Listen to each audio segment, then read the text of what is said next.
Assalamualaikum warahmatullahi wabarakatuh. Bismillahirrahmanirrahim. Qala al-muallifu rahimahullahu ta'ala wa nafa'ana bi ulumihi fid dharain amin ya Allah ya rabbal alamin. Ahabbu buyutikum ari pang dipika cinta na pirang-pirang imah aranjeun ilallahi mungku Allah baitun eta hiji imah fihi nu eta tetep di itu bait yatimun mukramun ari budak yatim anu dimulyakeun. Rawahu ngariwayatkeun kana ieu hadis Al Baihaqi Imam Baihaqi an Umaro katampi ti Umar.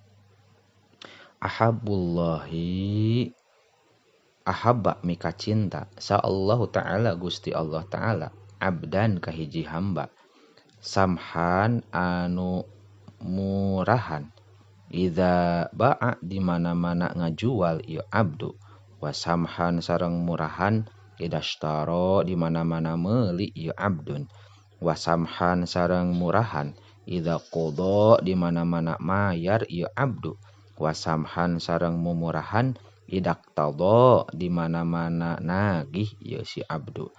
Rawahu ngariwayatkeun kana ieu hadis Sa'al Baihaqi Imam Baihaqi an Abi Hurairah katampi ti Abi Hurairah.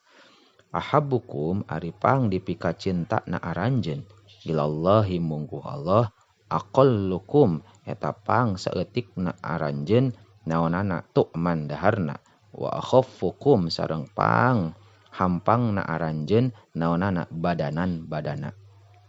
Rawahu ngariwayatkeun kana ieu hadis sa Dailami Imam Dailami an Ibnu Abbasin katampi ti Ibnu Abbas. Ahibbu kudu mika cinta aranjeun al aroba ka bangsa Arab lisalasin karena 3 perkara. Li'anni karena sayaktosna kami Arabiyun eta bangsa Arab wal Qur'ana sareng sayaktosna Al-Qur'an Arabiyun eta make bahasa Arab wa kalama ahlil jannati sareng sayaktosna omongan ahli jannah fil jannati di surga Arabiyun eta bahasa Arab. Rawahu ngariwayatkeun kana ieu hadis sa Tabrani Imam Tabrani wa ghairuhu sareng liyana Tabrani. Ihtarisu kudu ngaraksa aranjeun kabeh minan nasi ti manusa bisu idzanni kana goreng sangka. Rawahu ngariwayatkeun kana ieu hadis sa Ahmadu Imam Ahmad wal Baihaqi sareng Imam Baihaqi.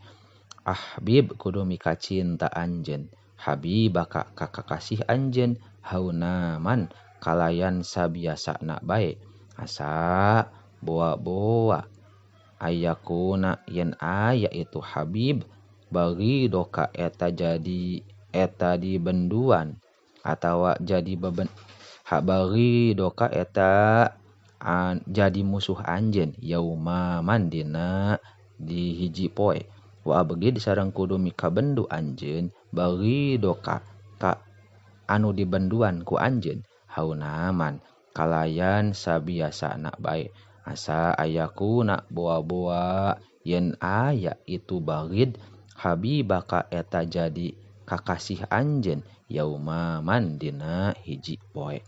Rawahu ngariwayatkeun kana ieu hadis sa Tirmidzi Imam Tirmidzi. Ahsyama ari pang dipikarempana perkara khosyitu anu mikarempan kuring ala ummati ka umat kuring kibarul batni eta gede beuteung wa muda wa matun naum sareng ngalanggengkeun kana sare wal kasalu sareng ngedul wa dhaful yakini sareng lemahna kayakinan. Rawahu ngariwayatkeun kana ieu hadis sa Ad-Darul Qutni Imam Darul Qutni an Jabirin katampi ti Sayyidina Jabir. Adi kudu ngalakonan anjeun ma kana perkara iftarodo anu geus mardukeun saha Allah Gusti Allah alaika ka anjeun takun tah bukti anjeun min a'badin nasi tipang ahli ibadahna di antara manusia. Wajatanib sareng kudu ngajauhan anjeun ma kana perkara harrama anu ngaharamkeun sa Allah Gusti Allah alaika ka anjeun takun tah bukti anjeun aura'an nasi eta pang di pangapikna manusa warodo sareng kudu ridho anjeun bima kana perkara kosama anu ngabagi saha Allah Gusti Allah laka ka anjeun min agnan nasi eta pang beungharna di antara manusia. Rawahu ngariwayatkeun kana ieu hadis saha Ibnu Adi an Ibnu Mas'ud katampi ti Ibnu Mas'ud. Adibu kudu ngadidik aranjeun kabeh auladakum ka pirang-pirang anak aranjeun ala salasi khisolin kana 3 pirang-pirang perkara.